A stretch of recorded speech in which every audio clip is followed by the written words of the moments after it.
కోపం వస్తే చేయెత్తుతుందా? మా అమ్మనే కొడుతుందా? కాబోయే అత్తయ్య మీద చేయలా ఎత్తుతుంది? అదేనా పెద్దలంటే ఆద్యకున్న గౌరవం? తనకి గౌరవం తెలియదు కాబట్టే చేయి చేసుకున్నాను. ఆద్యకి పెద్దవాళ్ళంటే గౌరవం లేదు అని నువ్వంటున్నావా? ఆద్యని ప్రాణంగా ప్రేమించిన నువ్వు ఇలా మాట్లాడడం నాకు ఆశ్చర్యంగా ఉంది బావా. ఆద్య నిన్ను ప్రేమించలేదు బావా, నువ్వే ఆద్యని ప్రేమించావు. తన కోసం చారుతో పెళ్లి కూడా వద్దనుకుని మేమెక్కడో ఊటీలో ఉంటే అక్కడికి కూడా వచ్చావు. అక్కడే ఆద్యని పెళ్లి చేసుకోవాలనుకున్నావు. అప్పుడు పెద్దవాళ్ళ గురించి, వాళ్ళ గౌరవం గురించి ఆలోచించింది ఆద్య, నువ్వు కాదు బావా. మరి ఆద్యకి పెద్దవాళ్ళంటే గౌరవం లేదని ఎలా అంటావు బావా? ఏంటి గురించి, ఏంటి గౌరవం గురించి ఆలోచించింది కాబట్టే ఆ రోజు నీకు సర్ది చెప్పి ఈ ఇంటికి తీసుకొచ్చింది. అటు అత్తయ్య, మావయ్య, ఇటు అమ్మా నాన్న అందరూ నీకు పెళ్లి చేయడానికి ఒప్పించింది ఎవరు? అది ఆద్య కదా. అవన్నీ ఎలా మర్చిపోయావు బావా? అంతగా ఆలోచించే ఆద్య అత్తయ్య మీద చెయ్యెత్తిందంటే తన మనసుకి ఎంత బాధ కలిగి ఉంటే అలాంటి పని చేస్తుంది? తను ఏమైనా చేసుండొచ్చు, ఎంతైనా ఆలోచించుండొచ్చు రామలక్ష్మి. కానీ మా అమ్మ మీద చెయ్యెత్తడాన్ని మాత్రం నేను తట్టుకోలేను.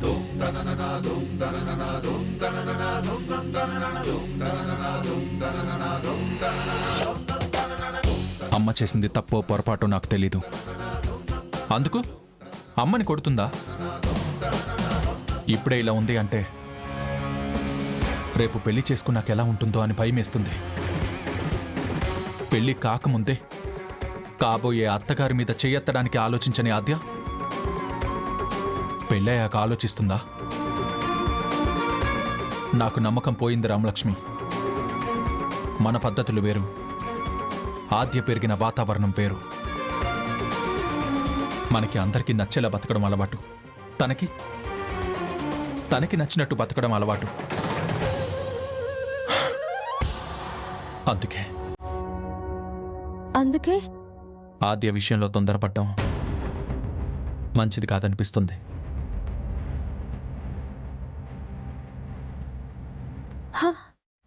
ఏం మాట్లాడుతున్నావు బావా?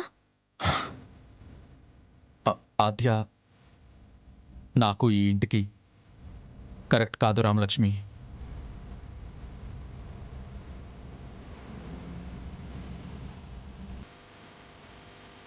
పెళ్లికి ముందే ఇలా ఉంటే పెళ్ళయ్యాక ఎలా ఉంటుంది?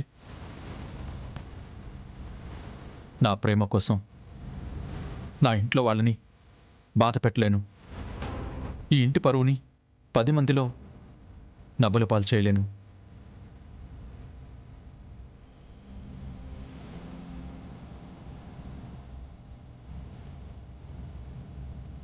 అందుకే ఆద్యని పెళ్లి చేసుకో.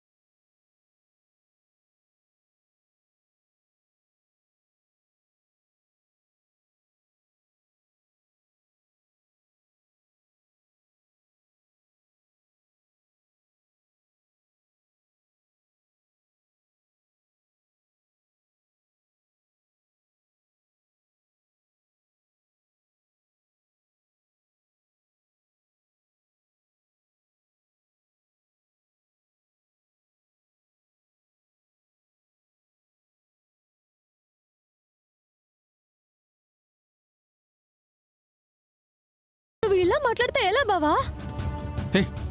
మరేం చేయండి రామలక్ష్మి? నా ప్రేమ కోసం మా అమ్మని తిట్టినా కొట్టినా పర్వాలేదని ఊరుకోమంటావా?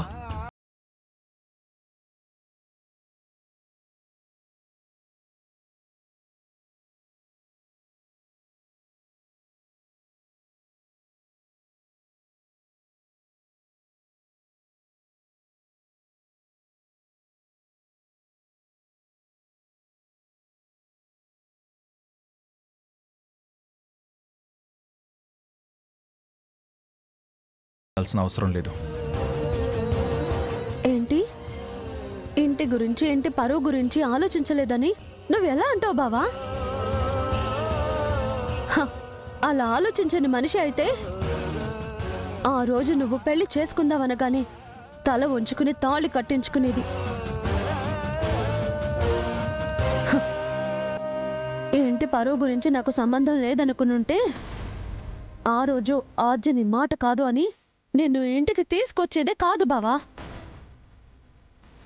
హ, ఈ ఇంటి గురించి ఊళ్ళో అందరికీ ఈ ఇంటి పరువు గురించి ఆర్జకి బాగా తెలుసు బావా.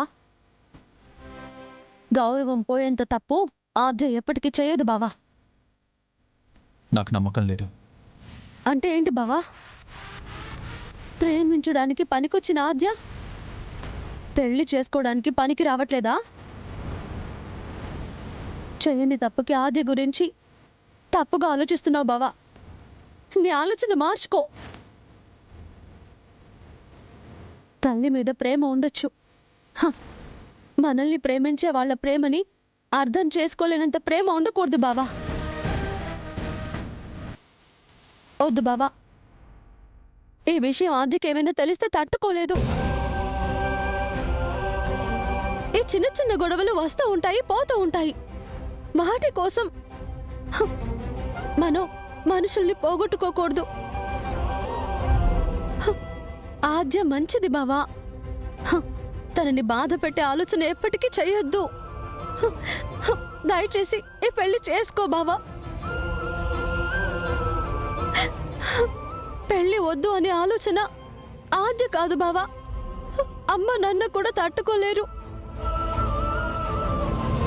చిన్న విషయం పెద్దది చేయకూడదు అంటారు. అందుకే వయసులో చిన్నదాన్నైనా నీకెంతగా చెప్తున్నాను. హ, నేను ఇలా చెప్పేది ఆద్య కోసమే కాదు బావా, నీ కోసం కూడా. మనసుకి నచ్చిన మనిషిని దూరం చేసుకుంటే ఆ బాధ ఒక్కరే కాదు, ఇద్దరూ భరించాలి. మీ ఇద్దరి పెళ్లి చేసి మీరు ఆనందంగా ఉంటే చూడాలని ఇంట్లో వాళ్ళందరూ ఎదురు చూస్తున్నారు. అది గుర్తు పెట్టుకో బావా.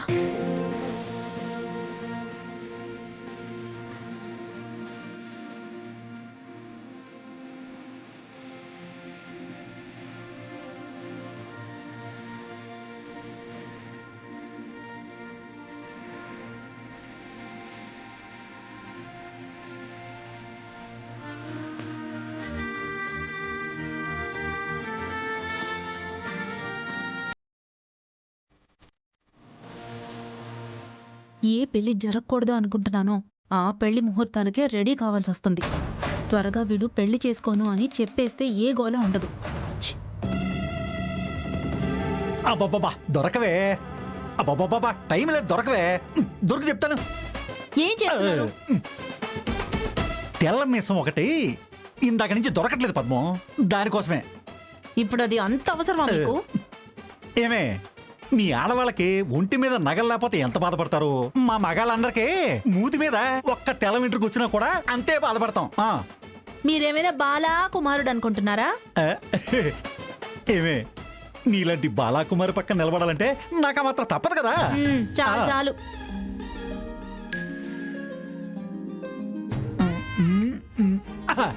అబ్బాబాబా దొరికేసింది పద్మం. ఉఫ్. ఇప్పుడు చెప్పు పద్మం, రెడీయా? మీరు రెడీ అయ్యారుగా, చాలండి. అవును, మన సీనుగాడి పెళ్లికి ముహూర్తాలు పెట్టుకున్నాం. అలాంటప్పుడు ఏమే, పెళ్లి కొడుకు తండ్రిని నా మెడలో బంగారు చైన్ ఉండాలి కదా. ప్లీజ్, కొట్టప్పుడు ఎలాగో తాగుతాను, నువ్వేమి ఇవ్వవు. ఇలాంటప్పుడైనా ఆ చైన్ నా మెడలో వేయచ్చు కదా. ఎవరు ఎట్టుపోయినా మీ గోల మీదేనా? Chain chain chain బాగుంటుందే.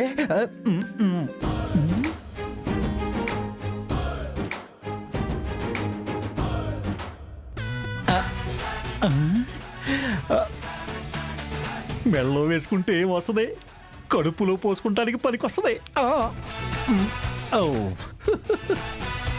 ఏంటి జేబులో వేసుకుంటున్నారు? ఏమే కార్యక్రమం మొదలయ్యాక మెళ్ళ వేసుకుంటాను లేవే. అసలు మీ ఆనందం మీదే కానీ ఇంట్లో ఏం జరుగుతుందో అర్థం అవుతుందా? ఏమే నేనేమైనా మందేసి ఉన్నాను మర్చిపోవడానికి? పెళ్లికి ముహూర్తాలు పెట్టుకుంటున్నాం. మీతో మాట్లాడి ప్రయోజనం ఏముంది? నీతో మాట్లాడడం వల్లే పాపం నెలకి లక్షలు వచ్చి పడుతున్నాయి నాకు. ఆ? ఏమే అట్టగే ఉండు. అబ్బబ్బబ్బబ్బబ్బా ఏవి కళ్ళే నీవి. కోడికాయలు లాంటి కళ్ళు ఇచ్చాడని మాటికి వాటిని వాడేసాకే కింద పడిపోతాయి. ఆ, ఆ, ఆ, ఆ, ఏవి కళ్ళు. ఆ,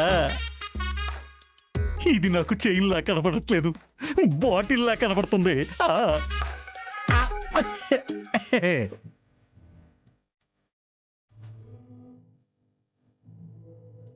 ఏంటండి, ఏ కార్యక్రమం అన్నా కాసేపట్లోనే తయారయ్యేవాళ్ళు ఈరోజు ఇంతసేపు పడుతోంది? తయారవ్వడానికి ఆలస్యం కావడం లేదు. ఎలా తయారవ్వాలో అర్థం కాక ఆలస్యం అవుతోంది. అదేంటండి? గ్రామ పెద్దగా, ఇంటి పెద్దగా లాల్చీ వేసుకుని పై కండువా ఉంటే చాలు అనిపించేది. ఈరోజు కూడా ఇంటి పెద్దగానే కదా నిలబడతారు. లేదు జానకి, ఓ తండ్రిగా, ఓ మావయ్యగా ఈ కార్యక్రమంలో నిలబడి జరిపించాలి కదా.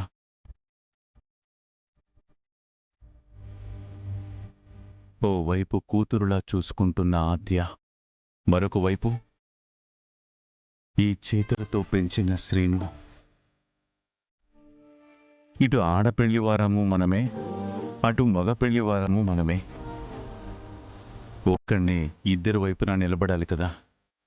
అదే ఆలోచిస్తున్నాను. ఆ ఇద్దరూ ఒక్కటి కాబోతున్నారు కాబట్టి మీరు ఎటు నిలబడినా బాగానే ఉంటుంది. మన కళ్ల ముందు పుట్టి మన ఎదురుగా పెరిగిన శ్రీను అప్పుడే పెళ్లి చేసుకునేంత పెద్దవాడయ్యాడా అనిపిస్తుంది. కాలం ఎంతలా తిరిగొస్తుందండి. మన కళ్ళ ముందు పిల్లలు పెద్దవాళ్లైనట్లే మనము వాళ్ల ముందు పెద్దవాళ్లమయ్యాం. పెద్దవాళ్లమే కాదు చూడు, సంవత్సరం తిరిగేసరికి మనల్ని అమ్మమ్మ తాతయ్య అని పిలిచేస్తారు. ఓ, మనవడు వచ్చి మీ మీసాలు ఊపుతూ ఎక్కడ తాతయ్య అంటాడని భయం. భయం ఎందుకులే, పుట్టేది పిల్లలు అని మనం అనుకుంటాం. కానీ ఇంతకాలం అందరు పిల్లల్ని ఆడించిన మనల్ని ఆ పసిపిల్లల్లాగా చూసుకొని వాళ్ళాడిస్తారు. మన వయసు తగ్గించి ఆయుష్ పెంచుతారు. నిజమేనండి.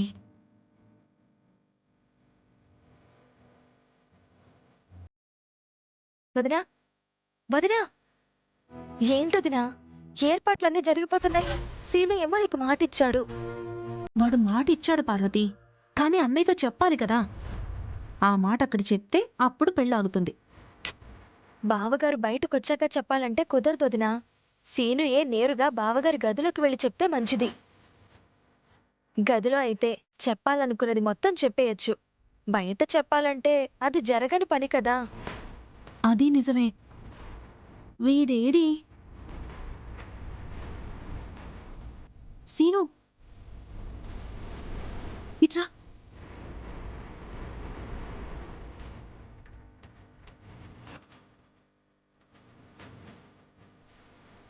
ఓరే, నాకు మాటిచ్చావు, మర్చిపోయావా? లేదమ్మా, మామయ్య గారికి ఎలా చెప్పాలా అని చూస్తున్నాను. నువ్వు ఇలా చూస్తూ ఉండు, పెళ్లికి ముహూర్తం పెట్టి పెళ్లి కూడా చేసేస్తారు. ఎలా చెప్పాలి అని బయట తిరగడం కాదు సీను. నేరుగా వెళ్ళి బావగారికి చెప్తే కదా. చెప్పాలనుకుంటున్నాను, కానీ మామయ్య గారితో మాట్లాడడానికి ధైర్యం సరిపోవట్లేదు. అందుకే నేరుగా గదిలోకి వెళ్ళి, మావయ్య నాకు ఈ పెళ్లి ఇష్టం లేదు అని చెప్పే. మామయ్య ఏమంటారు? ఇలా అయితే నువ్వు అన్నయ్యకి చెప్పినట్టేరా. 4 గోడల మధ్య నువ్వు కాళ్ళ మీద పడినా బయటికి తెలియదురా. ఏం చేస్తావో ఎలా చేస్తావో వెళ్ళి అన్నయ్యతో ఈ పెళ్లి ఇష్టం లేదని చెప్పేసేరా. అది కాదమ్మా. నువ్వు వెళ్ళరా. వెళ్ళు వెళ్ళు వెళ్ళు. అమ్మా, అది కాదు. వెళ్ళి మాట్లాడ. వెళ్ళు.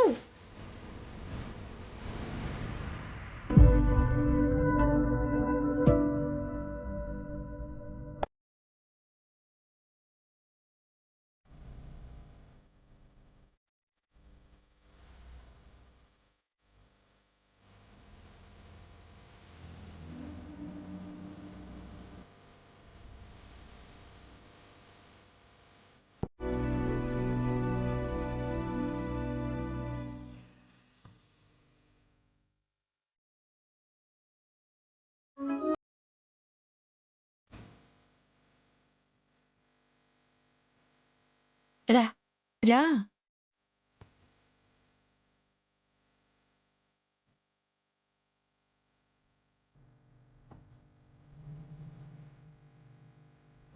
వీడికి నూరేళ్ళు. వీణిలా చూస్తుంటే అల్లరి చేస్తూ ఇల్లంతా పరుగులు తీసిన వీడి ప్రస్థానం గుర్తొస్తుంది. మన వేలు పట్టుకొని తిరిగినవాడండి. మరొకరికి తన వేలు పట్టించి జీవితాంతం నడిపించబోతున్నాడు. జానకి, మొదటిసారి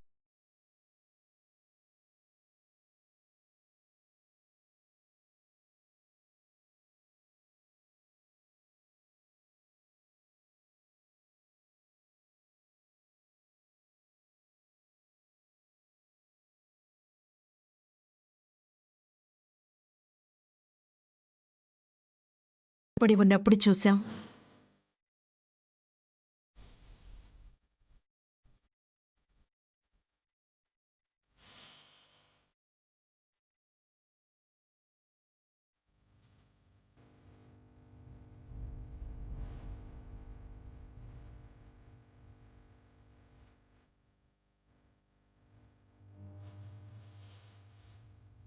ఆగండి ఆగండి ఆగండి. మన ఇంటికొస్తున్న ఈ చిన్ని తండ్రిని అలాగే తీసుకొస్తే ఎలా? ఒక్క నిమిషం ఉండండి.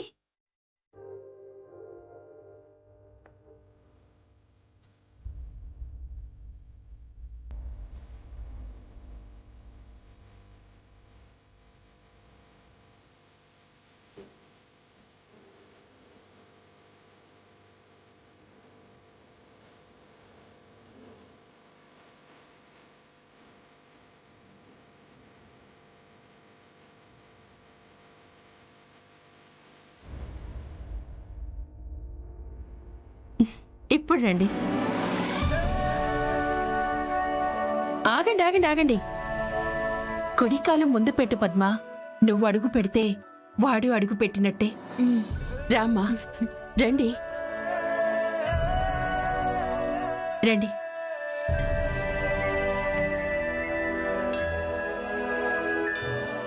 అన్నయ్య, నీ మేనల్లుడు తీసుకో. ముందు మీ వదిన చేతికివ్వమ్మా. వాడెప్పుడొస్తాడా అంటూ అలా ఎదురు చూస్తూనే ఉంది.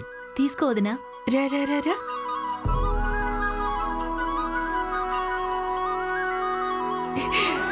నాన్నా,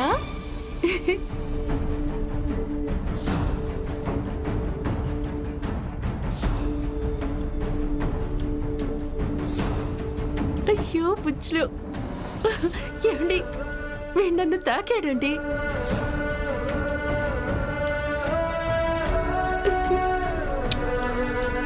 రే కన్నయ్య, నీ నవ్వులతో ఈ ఇల్లు కళకళ్ళాడుతోంది.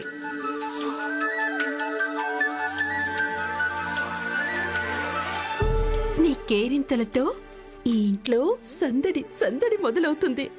అమ్మా, అల్లుడు రాగానే వదించుడు ఎంత ఆనందపడిపోతుందో. శివయ్య, మన ఇంటికొచ్చిన మొదటి పసిప్రాణం ఇది. వీడు మన ఇంటి సంతోషం.